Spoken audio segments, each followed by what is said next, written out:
Oromoon standardii gadi hir'isee ilaaluun qabu hoggana isaatiif. Guyyaa sadiitti should have done this on the Saturday. Arraa miti. Guyyaa sadiitti godhuu qaba ture. Guyyaa hedduudha West of jalaa godhe. Maaliif? Erguma inni muudame waan isa miidhuu danda'u, hoggansa kana miidhuu danda'u, sochii kana duubatti harkisuu danda'u baay'ee hojjette yeroo wayyaane. Gara fuulduratti illee ni hojjetti. Yaadni yeroo kennaaf jedhu kuni warra obbidootaan illee kasaarsa, Oromoo illee kasaarsa. Yeroon kennamuuf hin qabu. Yeroo ka barbaadu amma wayyaane. Yeroo kan barbaadu Abiyyi miti. Yeroo kan barbaadu Lammaa miti. Yeroo kan barbaadu wayyaanedha. Suuta deemuun wayyaane tulubbii horti. Saffisaan deemuun wayyaane laaffisa. Obbidoo cimsa. Ummata Oromootiif illee hiree bana deemti. Speedy reform. Saffisa. Bakka amma irra geesse kanatti akkuma irra dheengadde jedhetti baabura maali dildila rirriiqaa jirurra jiru. Dildila rirriiqaa jirurra saffisa yoo deemte malee dildilli cabuu danda'a. Wayyaaneen duuba si harkisuu dandeessi. Qeerroon dura si harkisuu danda'a. Rakkoo keessee danda'uu qabda jechuudha.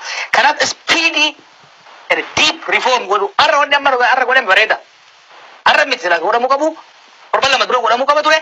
Arra godhu saffisaan warra ministeerota shuumanii itti aansee immoo shuumata bira wal jala godhuun suni barbaachisaadha. Silaa har'a otoo ministeerota qofa shuumee namoota sagalan sadarkaa adda addaatti shuume san iftaan fa'aa osoo taate jidduu kanatti waan adda addaa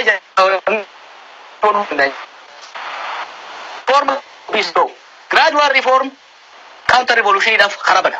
Kanaafi yeroon kennamuufii qaba wanni jedhamu hin jiru. Fakkeenyaaf labsii yeroo muddamaa kaasuudhaaf yeroo maaltu barbaachisa? Command post keessa namni sadi har'a opiniyoodha. Command post walitti qabaa muummicha ministeeraati.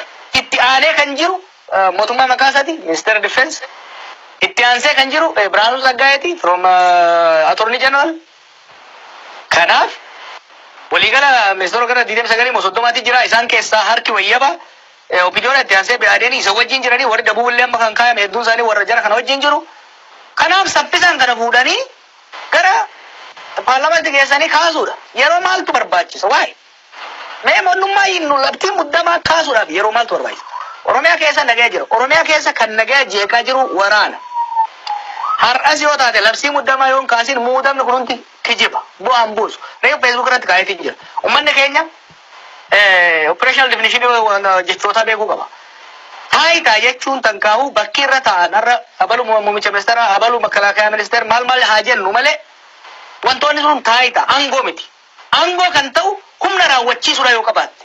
Muummicha ministeera ittisa biyyaa ta'ee mootummaa makaasaa aangoo raawwachiisuu kan qabaachuu danda'e qofa. Kan humna yoo qabaate taayitaa irratti hoggaa humna dabalte aangoo ta'a. Humni sun garuu labsii muddamaa kanaan isaan harkaa fuudhamee waraanaaf kennamee jira. Ajajaan kumaa mooyelee jiru, ajajaan kumaa irra calanqoo jiru, aangoo guutuu qaba waan fedhe gochuudha. Kanaaf loltoonni kun guutuutti harka bulchiinsa siviiliyaanitti deebi'uu danda'uu qaba. Dannatiin harka bulchiinsa siviiliyaanitti deebi'uu danda'uudha qaba. Kanaaf labsii muddamaa kaasuu qaban ofiifuu jecha. Kaabineen har'a shuumame kun hojii isaa akka hojjetoo kan barbaadamu taate labsii muddamaa kaasuu danda'uudha qaban.